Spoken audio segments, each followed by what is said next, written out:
Thank you for coming on the programme today. The EU has just slapped additional sanctions on Damascus on Monday. How effective are these measures? Is there a limit to how far they can actually go? Well, obviously, the situation is going into escalation, and this is the Western will try to impose its will on the Syrian people and on the Syrian government. We can see that the West, led by the United States with the European, given the orders to the Arab leagues to suspend its membership and to go with the escalation against Syria. The American has lost Iraq after they put trillions of dollars. They know the map of the Middle East is not going into their way. They want to do anything to change regime in Syria, and that's why, with the fear of the Persian Gulf playing a very crucial role, they become the puppet of the United States. As you say, I'm sorry to interrupt you. You mentioned all about the American-led West going for regime change in Syria, but with the Arab League turning against Damascus, does that signify a split in the Arab world as well, or has it become perhaps a bit more united? Well, obviously, when we talk about the Arab League, we're talking about the Persian Gulf country, which actually maintain bases for the American, and they maintain the power of the American in the region. As for the other country, Egypt does not really count because it's going into turmoil, and Algeria, for some reason, wasn't taking a position. And Iraq obviously abstained, but they are against what happened at the Arab League. I think what happened at the Arab League surprised a lot of Arab countries. They didn't want to go very far, but I think Qatar muscled its way through that meeting and imposed the Western will against what is taking place. The order came from the United States when the President of the United States and its administration tell the opposition not to lay down their arms and continue to shoot at the Syrian army.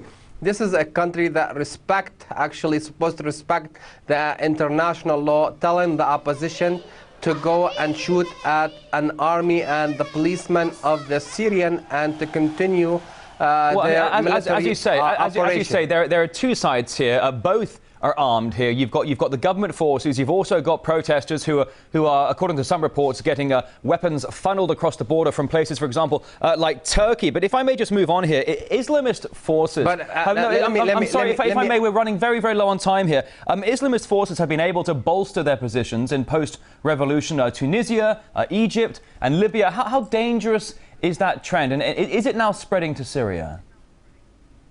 Well, obviously, Syria is much different than Libya, Tunisia, and the rest of the Arab country. Syria is determined and capable of defending itself, and it has the power and has the alliance with the resistance triangle to continue and defend its territory. It's a miscalculation on the West and on the Arab country to continue that road. It's counterproductive and will backfire, and I think they should recalculate and help the Syrian reconcile its difference and not to instigate more difference between the Syrian. Now, you do bring up the issue of the West's involvement here. In fact, you brought it up several times repeatedly here. But if I may for a moment, we've had some analysts and reports suggest that the powers in the region, that neighbours to Syria, would also be interested in regime change there. Could there be some sort of power play going on in the region, regardless of the Western influence here?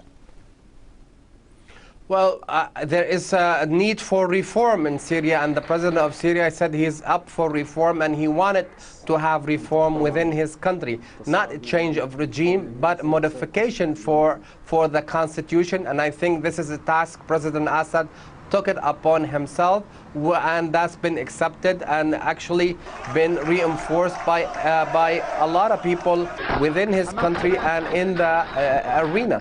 But here, the other side, I think it doesn't really, the Gulf country, they're not looking at democracy because they don't have one, and the United States cannot talk about democracy because their crimes in Iraq and other part of the world still visible. So here, what we're looking at, the West is interesting in maintaining its interest and keeping the balance in check. They lost Iraq. They want to compensate for it in Syria, and that's not new. That's from a long time ago, and now it's actually pushing the Arab to play their dirty role. All right, live from Beirut, political analyst Kamel Wasni, many thanks.